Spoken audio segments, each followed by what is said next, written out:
Hello friends, welcome back to the channel explore life with Neeraja. तो friends, क्या आपका बच्चा गुस्सा करता है? क्या आपका बच्चा ज़िद करता है? जब आपका बच्चा किसी सिचुएशन में ज़िद करता है या गुस्सा करता है तो आप कैसे बिहेव करते हैं, कैसे उसे डील करते हैं? यही प्रश्न होता है ना आपका कि इस सिचुएशन में बच्चे के साथ कैसे डील किया जाए। देखिए, जब बच्चे ज़िद करते हैं या गुस्सा करते हैं तो मेजॉरिटी ऑफ पेरेंट्स के सामने यही एक प्रॉब्लम होती है, या कहें कि उनका यही एक प्रश्न होता है कि इस सिचुएशन में बच्चों के साथ कैसे डील किया जाए। देखिए, जब बच्चे किसी चीज़ को लेकर ज़िद कर रहे होते हैं या गुस्सा कर रहे होते हैं तो आपने देखा होगा कि जनरली पेरेंट्स को बच्चों के गुस्से और ज़िद से डील करने का सिर्फ एक ही तरीका नज़र आता है, और वो ये कि जब बच्चा बार बार कहने पर, समझाने पर जब उनकी बात नहीं सुनता है या नहीं मानता है और वो अपना गुस्सा या ज़िद जारी रखता है, तो अपनी बात मनवाने के लिए ज़्यादातर पेरेंट्स एक ही काम करते हैं, और वो है बच्चों के ऊपर चीखना चिल्लाना या उन्हें मारना पीटना। देखिए, चीखने चिल्लाने या मारने पीटने से बच्चों की ज़िद या गुस्सा उस शॉर्ट पीरियड के लिए हो सकता है शांत हो जाए, या आपको लगे कि आपने इस तरीके से बच्चे को कंट्रोल कर लिया है, पर लॉन्ग टर्म में ये प्रॉब्लम एक बहुत बड़ा रूप लेकर आपके सामने प्रेजेंट होती है। तब उसके साथ डील करना वाकई आपके लिए बहुत ज़्यादा टफ हो जाता है। तो बच्चों के साथ चीखने चिल्लाने के और उनके ऊपर गुस्सा करने के बहुत सारे साइड इफ़ेक्ट्स हैं। उसके बहुत सारे दुष्परिणाम बच्चों को झेलने पड़ते हैं। पहली चीज़, बहुत सारी साइंटिफिक रिसर्चेज ये शो करती हैं कि जिन बच्चों को बचपन में बहुत ज़्यादा डांटा गया होता है या उनके ऊपर बहुत ज़्यादा चिल्लाया गया होता है या गुस्सा किया गया होता है, उन बच्चों के ब्रेन का जो टेम्पोरल लोब होता है उसके स्ट्रक्चर में कुछ चेंजेस आ जाते हैं, जो कि लैंग्वेज आइडेंटिफिकेशन और ऑडिटरी फंक्शंस के लिए रिस्पॉन्सिबल होता है। तो जब ऐसे बच्चे बड़े होते हैं तो बहुत सारे बिहेवियरल चेंजेस का सामना करना पड़ता है, और जो कि उनकी लाइफ में बहुत सारी कठिनाइयाँ पैदा कर देता है।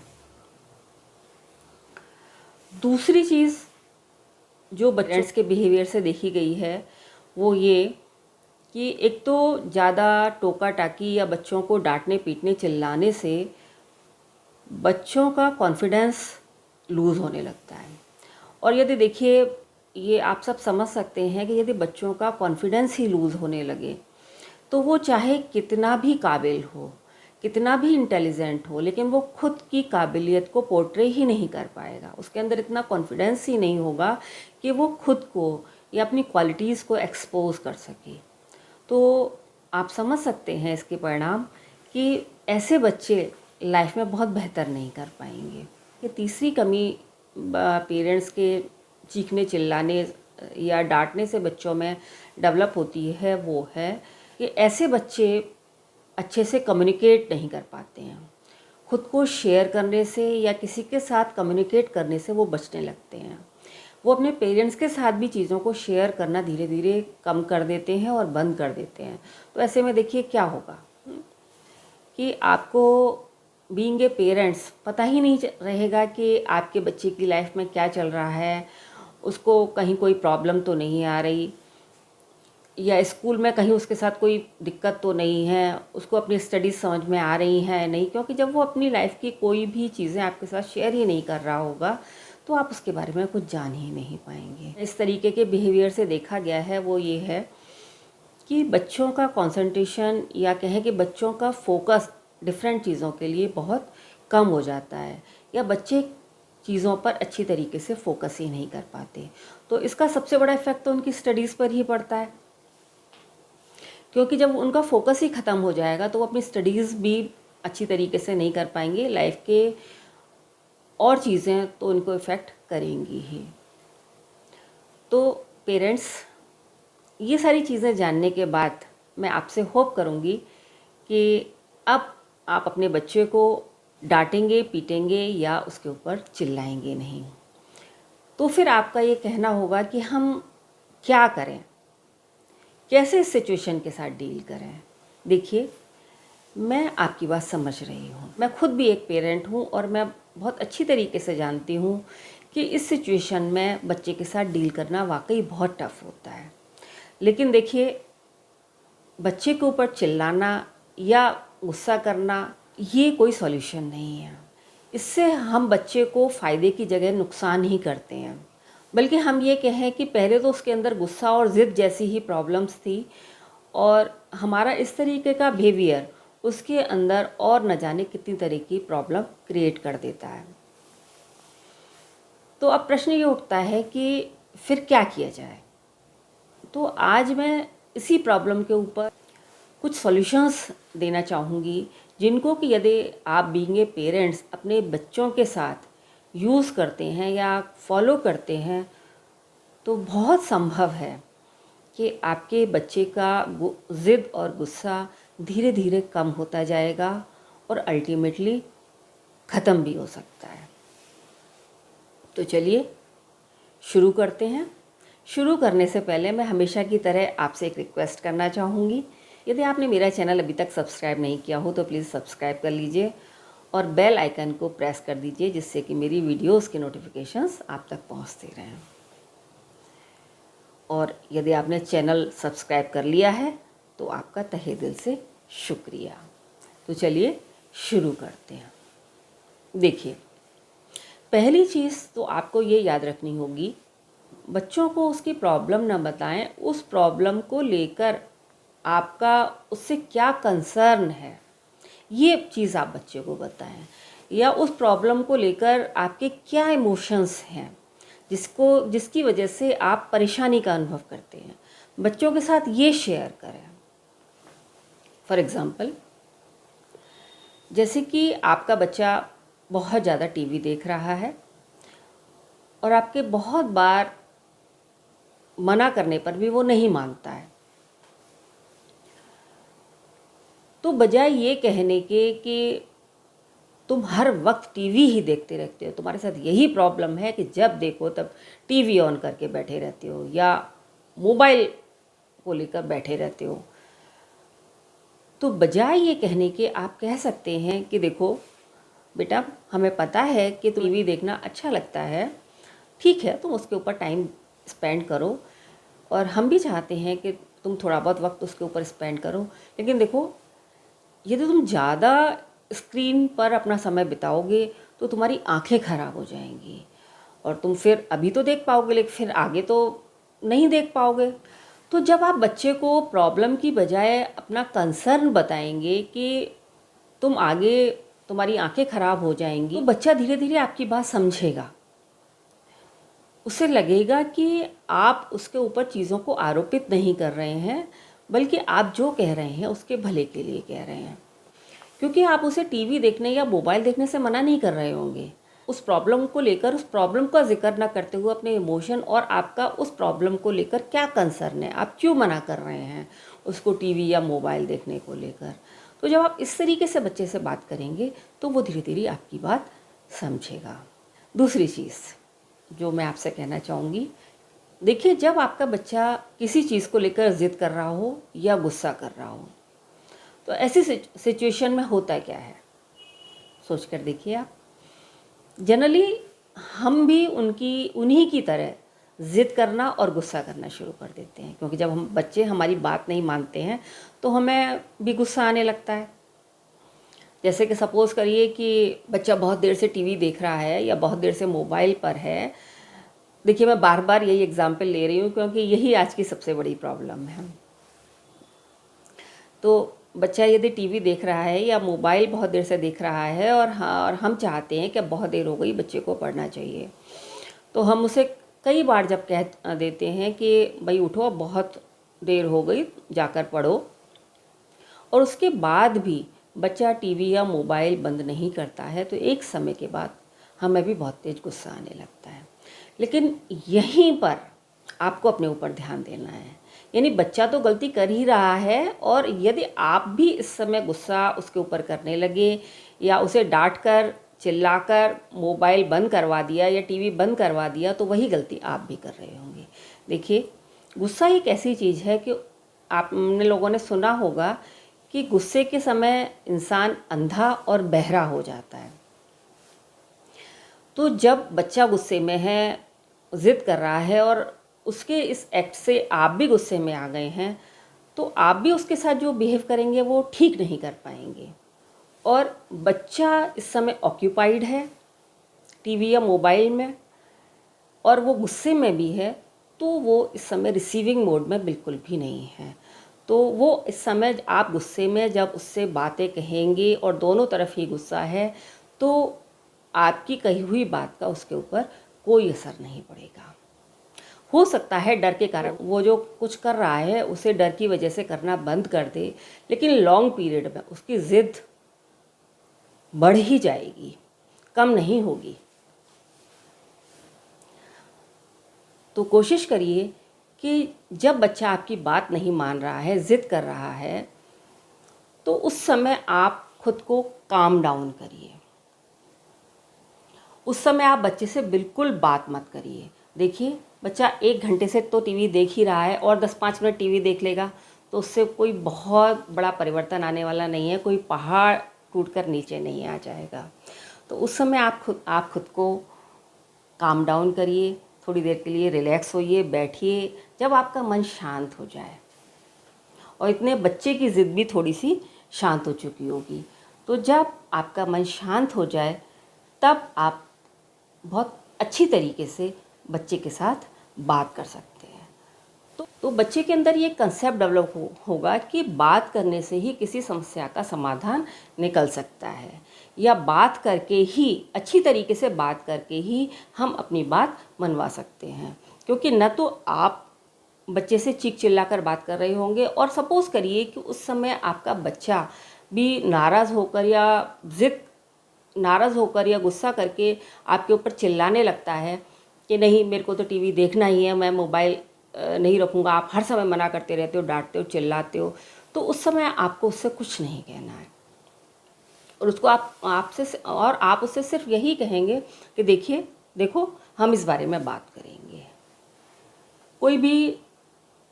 किसी भी प्रॉब्लम का सॉल्यूशन सिर्फ हम बात करके ही सॉल्व करते हैं। हम किस तरीके से प्रॉब्लम को डील करते हैं? सिर्फ बात करके। जब हम बात करेंगे तो इसको हम डिसाइड करेंगे कि हमें क्या करना है। तो जब आप उसकी ज़िद को पूरा न करके उससे कहेंगे कि इस चीज़ पर बात करी जाएगी, तभी डिसाइड होगा कि क्या करना है। तो धीरे धीरे करके बच्चे की समझ में आने लगेगा कि कोई भी चीज़ बात करके ही सॉल्व की जा सकती है, या कोई भी प्रॉब्लम बात करके ही सॉल्व की जा सकती है। नेक्स्ट मैं कहना चाहूँगी कि यदि आपका बच्चा ज़िद कर रहा है या गुस्सा कर रहा है, तो आप उसे एक प्यारा सा हग दीजिए। देखिए, साइकोलॉजिकल रिसर्चेस ये कहती हैं कि टच एक बहुत बड़ी थेरेपी है। जब आप बच्चे को प्यार से हग करेंगे तो उसका आधा गुस्सा तो वैसे ही ख़त्म हो जाएगा, बच्चा कूल डाउन हो जाएगा। और हग करने से, टच से हमारी बॉडी में ऑक्सीटोसिन नाम का एक हार्मोन प्रोड्यूस होता है जो कि टॉलरेंस को बढ़ाता है। तो जब बच्चा यदि गुस्सा कर रहा हो तो उसके बदले में आप गुस्सा करने के यदि बच्चे को हग करेंगे, उसके सिर पर हाथ फेरेंगे, उसकी पीठ पर हाथ फेरेंगे प्यार से, तो बच्चा एकदम से कूल डाउन होने लग जाएगा। एक बहुत अच्छा सॉल्यूशन है बच्चे की ज़िद और गुस्से को कंट्रोल करने का। नेक्स्ट बिहेवियर जो पेरेंट्स एडॉप्ट कर सकते हैं बच्चों की ज़िद और गुस्से को रोकने के लिए, वो ये है कि बच्चों को ऑर्डर और एडवाइस देने की जगह बच्चों को ऑप्शन दें। जैसे कि मैं आपको एक एग्जांपल से समझाती हूँ। सपोज़ करिए कि आपका बच्चा बहुत देर से खेल रहा है और आप चाहते हैं कि अब वो खेलना बंद करके पढ़ने बैठे, उसका पढ़ने का टाइम हो गया है। तो बजाय ये कहने के कि तुम कब से खेल रहे हो, अब तुम्हारा पढ़ने का टाइम हो गया, चलो बैठ के पढ़ो, आप इस तरीके से उसे ऑर्डर न दें, बल्कि उससे बड़े प्यार से कहें कि देखो बेटा, आपका पढ़ने का टाइम हो गया है, आप अपना होमवर्क करना चाहोगे या कल जो लेसन आपका इनकम्प्लीट रह गया था उसको कंप्लीट करना चाहोगे। तो जब आप इस तरीके से बच्चों को कहेंगे तो और ऑप्शन देना बच्चों को बहुत अच्छा ही फील करवाएगा, क्योंकि आप जो चाहते हैं उसको आपने ऑप्शन के रूप में अपने बच्चे के सामने रख दिया। अब दोनों ही ऑप्शन ऐसे हैं कि जो यदि बच्चा ये कर लेता है तब भी वो आपकी बात मान रहा होगा, ये करता है तब भी वो आपकी बात मान रहा होगा। लेकिन बच्चे को ऐसा नहीं लगेगा कि उसके ऊपर कोई चीज़ थोपी जा रही है, उसको लगेगा कि वो जो कर रहा है अपनी मर्जी से कर रहा है। तो ऐसे में वो खुशी खुशी पढ़ने बैठ जाएगा। तो कोशिश करिए कि आप बच्चे की अलग अलग चीज़ों को लेकर बजाय उसको एडवाइस या ऑर्डर देने के ऑप्शन दें। ये चीज़ बच्चों को क्या ड्रेस पहननी है उस पर लागू हो सकती है, बच्चे क्या खाना चाहते हैं, बच्चों को आप क्या चाहते हैं कि बच्चे खाएं उस पर भी लागू हो सकती है। यानी दो आप ऑप्शन दीजिए, दो हेल्दी ऑप्शन जो चाहते हैं कि बच्चा खा ले, यानी उस दो में से बच्चा चूज़ कर लेगा। यदि ये चूज़ कर लेता है तब भी बहुत अच्छा, और ये चूज़ कर लेता है तब भी बहुत अच्छा। तो इस तरीके से ऑप्शन देकर आप बच्चों को खुश रख सकते हैं और उनकी ज़िद और गुस्से को कंट्रोल कर सकते हैं, और इस तरीके से बच्चा आपकी बात मान भी लेगा। नेक्स्ट बिहेवियर जो पेरेंट्स को अडॉप्ट करना चाहिए मेरे हिसाब से, वो है स्टोरी टेलिंग। देखिए, जब भी बच्चा गुस्से में हो या ज़िद कर रहा हो उस समय वो रिसीविंग मोड में नहीं होता, या ज़िद या गुस्सा नहीं भी कर रहा है और यदि कोई ऐसा काम कर रहा है जो आपको लगता है कि उसे नहीं करना चाहिए, अब जैसे कि बहुत देर हो गई उसको वीडियो गेम खेलते हुए, और यदि आप चाहते हैं कि अब वो वीडियो गेम ना खेले, यदि आपने उससे मना किया तो वो गुस्सा करने लग गया कि या आपसे गलत तरीके से बोलने लग गया कि आप तो हर समय ऐसे ही कहते रहते हो, हमें कुछ नहीं करने देते वगैरह वगैरह, कुछ भी बच्चे किसी भी तरीके से कुछ अच्छा बुरा जवाब दे देते हैं। समय आप बच्चे से बजाय इसके कि बच्चा ज़िद कर रहा है उसी तरीके से आप भी ज़िद्दी हो जाएं कि नहीं ये चीज़ तो मैं बिल्कुल करनी नहीं है, चलिए हटो यहाँ से, हम भी देखते हैं कि तुम कैसे वीडियो गेम खेलोगे। यानी कि अभी तक तो बच्चा ज़िद कर रहा था और आप भी अब ज़िद करने लगे, तो बच्चे की ज़िद उससे वो और बढ़ ही जाएगी। और यदि आप उस समय उससे कुछ कहेंगे तो चूँकि वो ऑक्यूपाइड है, उसका दिमाग इस समय वीडियो गेम खेलने में लगा हुआ है, तो उसकी आपकी बात का उसके ऊपर कोई असर नहीं होगा। वो आप कुछ भी कहें, वो डर से आपकी बात मान सकता है लेकिन आपकी बात उसके अंदर नहीं जाएगी, वो आपकी बात को समझेगा नहीं, सिर्फ डर से आपकी बात मान लेगा। तो इस समय आप उससे कुछ ना कहें। रात में जब बच्चा सोने जाए तो बच्चा उस समय फिज़िकली और मेंटली फ्री होता है, उसका माइंड भी ऑक्यूपाइड नहीं होता है और उस समय वो रिसीविंग मोड में होता है। तो यदि उस समय आप कोई भी मॉरल स्टोरी सुनाते हुए कोई भी अच्छी सी स्टोरी, अपनी बात को किसी भी स्टोरी के माध्यम से उसके सामने रखेंगे और फिर उससे पूछेंगे कि इस स्टोरी से तुमको क्या शिक्षा मिली या इसका क्या मॉरल है, तो स्वाभाविक है बच्चा कुछ बताएगा। तब आप उसे समझा सकते हैं कि ये काम ऐसे नहीं ऐसा करना चाहिए, या ये बात ऐसे नहीं ऐसे कहनी चाहिए, या बोलने का ये तरीका ठीक है और ये तरीका ठीक नहीं है। इस तरीके से स्टोरी टेलिंग करके बहुत ही इफ़ेक्टिवली आप अपने बच्चे को कोई भी चीज़ों को करने के लिए मना सकते हैं या अपनी बात को समझा सकते हैं। नेक्स्ट जो पॉइंट मैं लेना चाहूँगी वो ये कि यदि आपके समझाने पर भी और आपके लाख प्रयास करने के बाद भी, सारी चीज़ों को अप्लाई करने के बाद भी यदि आपका बच्चा आपकी बात नहीं मान रहा है, तो ऐसे में आप थर्ड पार्टी की हेल्प ले सकते हैं। थर्ड पार्टी से मतलब बच्चे का ऐसा फ्रेंड जिसको वो बहुत पसंद करता हो, उसके थ्रू आप अपनी बात कहलवा सकते हैं, या कोई भी ऐसा व्यक्ति जिसको कि बच्चा अपना आइडियल मानता हो या जिसको पसंद करता हो, जिसकी बात सुनना वो पसंद करता हो, आप उसके थ्रू इंस्पायर करवा सकते हैं, अपनी बात कहलवा सकते हैं।